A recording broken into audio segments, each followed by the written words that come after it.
بسم اللہ الرحمن الرحیم، السلام علیکم ورحمۃ اللہ وبرکاتہ۔ ناظرین، دو اہم ملاقاتوں کے بعد جو بیرونی آقاؤں سے کی گئی ہیں، اس کے بعد مزید گرین سگنل دیا گیا ہے اور کریک ڈاؤن میں تیزی آ گئی ہے۔ لاہور سے لے کر کراچی تک تحریک انصاف کے لوگوں کو گرفتار کیا جانا شروع کر دیا گیا ہے، ٹکٹ ہولڈر ہوں یا ایسا جن پہ ہلکا سا بھی گمان ہو، یہاں تک کہ جو ورکرز ہیں پارٹی کے، ان کو بھی مجبور کیا جا رہا ہے کہ پارٹی کو چھوڑ دو، دوسری پارٹیوں کے لیے کیمپین کرو۔ اس حد تک کریک ڈاؤن کیا جا رہا ہے۔ ایک اور پلان سامنے آیا ہے اور وہ یہ ہے کہ ہر حلقے کا بجٹ 25 سے 50 کروڑ ہوگا، صرف اس کام کے لیے کہ آپ نے 25,000 یا 30,000 لوگوں کے ووٹ خریدنے ہیں ہر حلقے میں۔ ان لمیٹڈ بجٹ ہے ان کے پاس۔ تو اگر پنجاب کے 140 یا 142 حلقے ہیں تو کم از کم 100 حلقوں میں اسی طرح کا کام کیا جائے گا، اور ظاہر ہے کہ اس کے لیے فنڈنگ ان کے بیرونی آقا ہی دیں گے، یہ اپنے پاس سے اپنی لوٹ کا مال نہیں لگائیں گے۔ اس ٹائم ان لمیٹڈ فنڈنگ ان کو اویلیبل ہے۔ میں آپ کو یاد دلاتا چلوں کہ امریکہ افغانستان کی جنگ میں سالانہ اربع ارب ڈالر لگا رہا تھا، اب چند ملین ڈالر دے کر وہ پورا الیکشن خرید سکتا ہے۔ اسے کیا ضرورت ہے اپنی فوجیں بھیج کے مروانے کی؟ لیکن میں آپ کو بتاتا ہوں کہ کس طرح آپ 8 فروری کو وہ کام کر سکیں گے جو افغانوں کو کرنے میں 20 سال لگ گئے۔ آپ کو بتاتا ہوں، لیکن پہلے پورا پلان سمجھ لیں۔ ووٹ کس طرح خریدے جاتے ہیں؟ کیونکہ اندر جا کے تو ووٹ جس بندے نے جہاں ڈالنا ہے وہ تو نہیں پتا چلے گا۔ لوگوں سے ان کے شناختی کارڈ لے لیے جاتے ہیں، 5,000 دے کے فی بندہ، 10,000 دے کے فی بندہ آئی ڈی کارڈ لے لیے جائیں گے تاکہ الیکشن والے دن وہ ووٹ ہی ڈالنے نہ جا سکیں، اور پھر ان کے نام کا جعلی ووٹ ڈالا جا سکتا ہے، اور اس طرح سے دھاندلا کیا جائے گا۔ یہ پورا پلان ہے۔ یہ تقریباً کوئی 50 ارب کی گیم ہے جو پنجاب میں کھیلی جائے گی، یہ میں آپ کو بتا رہا ہوں، اور اس طرح کی خبریں آ رہی ہیں۔ یہ بتانے کا مقصد آپ کو مایوس کرنا نہیں ہے۔ یہ اتنا زیادہ پیسہ خرچ کرنے کے لیے اس لیے تیار ہیں کہ ان کو پتا ہے کہ ان کے تلوں میں تیل نہیں ہے، ان کی گیم اوور ہو چکی ہے۔ یہ 30,000 کی گیم ڈال کے بھی عوام کا اعتماد نہیں حاصل کر سکتے، ووٹ نہیں حاصل کر سکتے۔ لیڈ بہت زیادہ ہے، 50,000 60,000 کہیں 80,000 کی لیڈ ہوگی تحریک انصاف کی اس وقت جو صورتحال ہے گراؤنڈ پہ۔ اس لیے ان سارے حربوں سے آپ نے مایوس نہیں ہونا، آپ نے ایک کام کرنا ہے اور گھر سے باہر نکلنا ہے، اور آپ کو بتاتا ہوں کہ آپ کتنا بڑا کارنامہ سر انجام دیں گے جب نکلیں گے۔ لیکن دوسری چیز پہ پہلے آ رہی ہوں جو بڑی امپورٹنٹ ہے۔ خیبر پختونخوا میں تمام پیسہ شیسہ لگانے کے باوجود بھی اگر ساری اسیسمنٹ کی جا رہی ہے نا کہ کتنا پیسہ لگائیں گے، کہاں سے کیسے کنٹرول ہوگا، خیبر پختونخوا میں اگر اتنا پیسہ لگا بھی دیا جاتا ہے، 50 ارب 100 ارب لگا دیا جاتا ہے، تو پھر بھی رپورٹ یہی ہے کہ پھر بھی تحریک انصاف جیتے گی۔ ایسے میں فضل الرحمان کی یہ دو آپ نے شارٹ سے کلپ دیکھنے ہیں کہ وہ کیا کہہ رہا ہے۔ ہم اس میں اسٹیبلشمنٹ کا بھی ساتھ دینے کو تیار ہیں، بیوروکریسی کا بھی ساتھ دینے کو تیار ہیں، لیکن وہ آئیں، اس رخ پہ چلے تو صحیح۔ اگر وہ ہم پر اس قسم کی مخلوق کو مسلط کرنا چاہتے ہیں جس کا مناظر اس صوبے نے 10 سال میں دیکھا اور وفاق میں آپ نے 3.5 4 سال تک دیکھا، تو پھر یہ چیز ہمارے لیے قابل قبول نہیں۔ فضل الرحمان خیبر پختونخوا کی حکومت مانگ رہا ہے اسٹیبلشمنٹ سے، اور یہ حکومت کیونکہ تمام اسیسمنٹ کرنے کے بعد نہیں مل سکتی، یہی نظر آ رہا ہے، تو ایک اور پلان ہے جس پر عمل کیا جا سکتا ہے۔ یہ ممکنہ طور پہ ایسے بہت سارے پلان ہیں جو اس ٹائم سوچے جا رہے ہیں۔ ایک پلان یہ بھی ہے، ذرا یہ سنتے جائیں فضل الرحمان کی اپنی زبانی۔ میں آپ پر واضح کر دینا چاہتا ہوں کہ صوبہ خیبر پختونخوا میں اور بلوچستان میں بھی انتخابی مہم چلانا کسی امیدوار کے لیے بڑا مشکل ہوگا۔ کم از کم میں اپنے بارے میں تو کہہ سکتا ہوں کہ ہمارے حلقوں میں ہمارے لیے کمپین کرانا تقریباً ناممکن ہے۔ اس وقت الیکشن کرانا نہ کرانا تو الیکشن کمیشن کا کام ہے، اور ظاہر ہے اس نے آئین کو سامنے۔ اب کیا بہانہ بنایا جا رہا ہے کہ ہم خیبر پختونخوا میں کیمپین بھی نہیں چلا سکتے؟ کیمپین نہ چلا سکنے کی اصل وجہ یہ ہے کہ آپ کے کرتوت ایسے ہیں، لوگوں نے آپ کو مسترد کر دیا ہے۔ لیکن بہانہ یہاں پہ دہشت گردی اور طرح کے حالات کا بنایا جا رہا ہے، اور خیبر پختونخوا اور بلوچستان کا ویسے ذکر کیا جا رہا ہے لیکن وہاں نہیں ہوں گے۔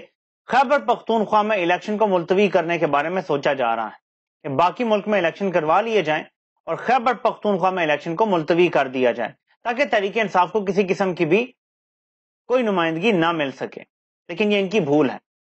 جو حال خیبر پختونخوا میں ہے وہی حال پنجاب میں ہے، وہی حال بلوچستان میں ہے۔ سندھ میں پھر بھی تھوڑی سی فائٹ ہو سکتی ہے، کیونکہ اندرون سندھ میں پیپلز پارٹی کے پنجے بڑے خطرناک حد تک گڑے ہوئے ہیں نظام میں۔ وہاں کے لوگوں کا اگر خوف دور ہو جائے اور انہیں وڈیروں سے بچانے کی گارنٹی دے دی جائے، تحفظ ہو، تو وہ بھی اس بار پیپلز پارٹی کو ووٹ نہیں دیں گے۔ لیکن باقی ملک میں ون وے ٹریفک چل رہی ہے۔ ایسے میں 8 فروری اب زیادہ دور نہیں رہ گیا۔ نومبر آخری 10 دنوں میں داخل ہو رہا ہے۔ الیکشن کا شیڈیول اگلے 2 ہفتوں میں آنے جا رہا ہے، اور اس کے بعد محض 2 مہینے کی گیم رہ جائے گی۔ ہونا تو یہ چاہیے تھا کہ دسمبر کی 1 تاریخ کو الیکشن شیڈیول آتا اور 54 دن کا شیڈیول آتا اور 23 یا 24 جنوری کو الیکشن ہو جاتے، لیکن چلیں 2 ہفتے اور سے ہی آگے 2 مہینے کی گیم رہ گئی ہے۔ آپ کو پتا ہے کہ امریکہ کو شکست دینے کے لیے افغانیوں کو 20 سال لگ گئے۔ اس دوران ان کے ہزاروں لاکھوں لوگ بھی، کوئی مرا، کوئی زخمی ہوا، کوئی بے گھر ہوا، پورا ملک تباہ ہو گیا، لیکن انہوں نے شکست دی۔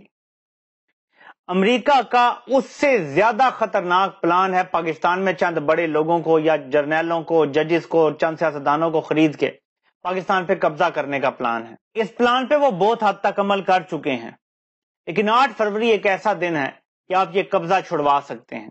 8 فروری کو آپ وزیر اعظم چننے کے لیے ووٹ نہیں ڈالیں گے۔ 8 فروری کو آپ کسی صوبے کا وزیر اعلیٰ چننے کے لیے بھی ووٹ نہیں ڈالیں گے۔ 8 فروری کو آپ امریکہ کو اور اس کے قبضے کو شکست دینے کے لیے ووٹ ڈالیں گے۔ اور دنیا کی تاریخ میں یہ پہلا واقعہ ہوگا کہ کسی سپر پاور کا قبضہ کوئی قوم ایک ووٹ کی طاقت استعمال کر کے ختم کروا لے گی۔ اس بار آپ کے ووٹ میں اتنی طاقت ہے کہ آپ تصور نہیں کر سکتے۔ اللہ کا کرنا ایسا ہوا کہ 76 سالوں میں پاکستان کو جو کنٹرول کر رہے تھے، جو ایک لیچ کی طرح پاکستان کا خون نچوڑ رہے تھے، وہ چہرے ہمارے سامنے آ گئے ہیں۔ وہیں پہ امریکہ اسرائیل کا اصل چہرہ بھی دنیا کے سامنے آ گیا ہے۔ وہ جو دفاع کرتے تھے وہ بھی اب دفاع نہیں کر پا رہے، سب اس کو ایک دہشت گرد ملک قرار دے رہے ہیں، اور بائیڈن کو اس ٹائم بڑی تکلیف پہنچ رہی ہے، اور اسے سمجھ نہیں آ رہی کہ وہ کیسے اگلا الیکشن جیتے گا بغیر اسٹیبلشمنٹ کی مدد کے۔ اس کو فری اینڈ فیئر الیکشن میں اب جیت کا کوئی چانس نظر نہیں آ رہا۔ یعنی دنیا میں بھی عالمی اسٹیبلشمنٹ بے نقاب ہو گئی ہے، اور ہمارے لوکل لیول پر بھی لوکل اور عالمی اسٹیبلشمنٹ بے نقاب ہو گئی ہے۔ یہ ایک بلیسنگ ان ڈسگائز ہے، اس سے کچھ اچھا برآمد ہوگا انشاءاللہ تعالی۔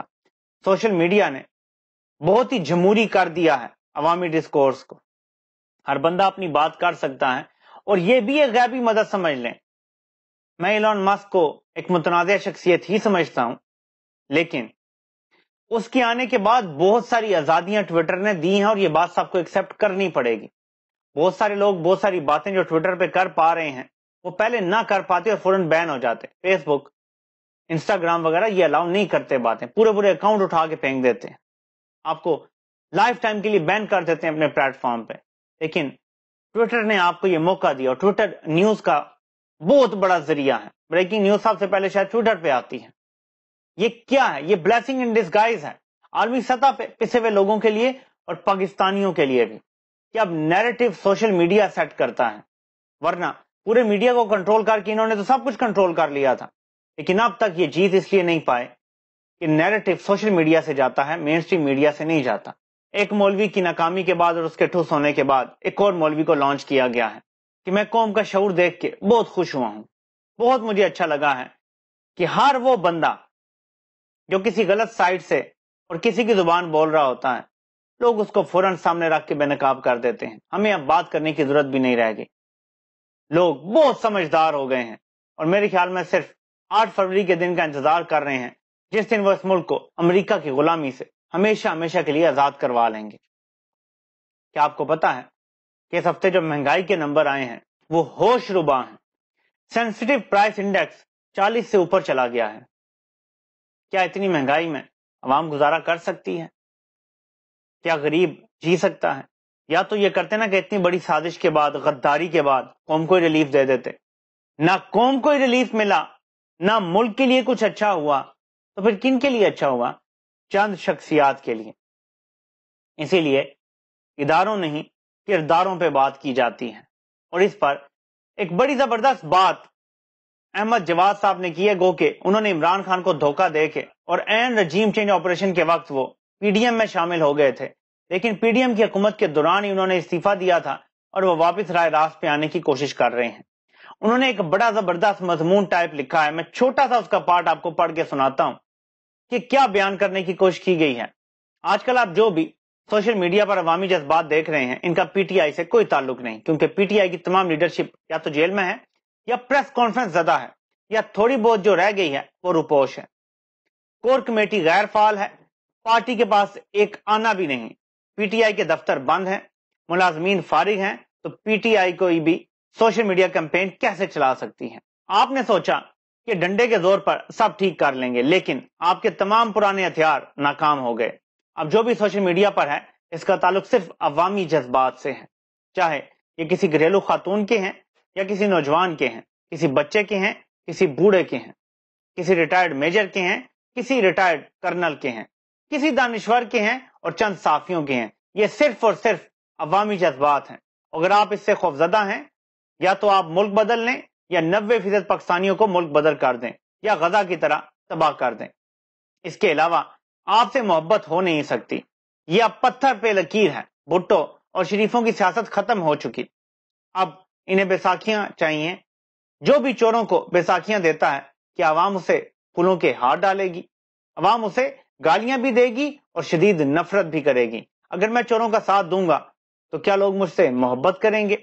آج عوامی جذبات خالصتاً عوام کے احساسات ہیں، غلط ہیں یا صحیح ہیں، اس کا طریقہ ٹھیک ہے یا غلط ہے، یہ الگ بحث ہے، لیکن یہ آپ کے پچھلے 18 ماہ میں کرتوتوں کا نتیجہ ہے، کیونکہ پچھلے 3 ماہ سے نہ کسی نے عمران خان کو سنا اور نہ دیکھا۔ میں بہت پہلے مختلف فورمز پر بتا چکا ہوں، یہ قوم سے قوم عمرانیہ بن چکی ہے۔ اس قوم کی نفرت سے بچنا ہے تو عمران خان سے معافی مانگ لو، نفرت محبت میں بدل جائے گی۔ کسی 2 نمبر صحافی، اینکر یا دانشور یا میڈیا ہاؤس کی ضرورت نہیں پڑے گی، ورنہ روز گالیاں بھی کھاؤ گے اور نفرت بھی برداشت کرنی پڑے گی۔ لیکچر دینے سے عوامی جذبات نہیں بدلتے، زمینی حقائق کو سمجھنے سے مسائل حل ہوتے ہیں۔ یہ ایک بڑا زبردست اور کمپریہنسو طریقے سے سمجھانے کی کوشش کی گئی ہے کہ جو کوئی بندہ بات کرتا ہے جی یہ پی ٹی آئی کر رہی ہے، پھر 2% کے مولوی آ جاتے ہیں بیچ میں ساتھ دینے کے لیے۔ یہ عوامی جذبات ہیں۔ میں آپ کو صورتحال واضح کر دیتا ہوں۔ 9 مئی سے پہلے عوام کو یہ لگتا تھا کہ غلط فیصلہ ہو گیا ہے، غلطی ہو گئی ہے، ہو سکتا ہے سدھار ہو جائے، ہو سکتا ہے ٹھیک ہو جائے معاملہ۔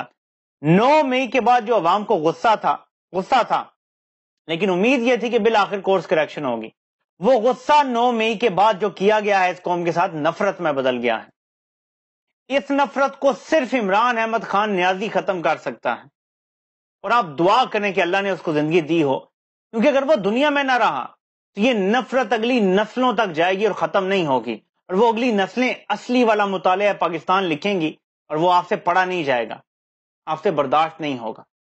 آپ سے انشاءاللہ پھر ملاقات ہوتی ہے۔ اللہ پاک آپ سب کا حامی و ناصر ہو۔ آپ سب کے سننے کا بہت بہت شکریہ۔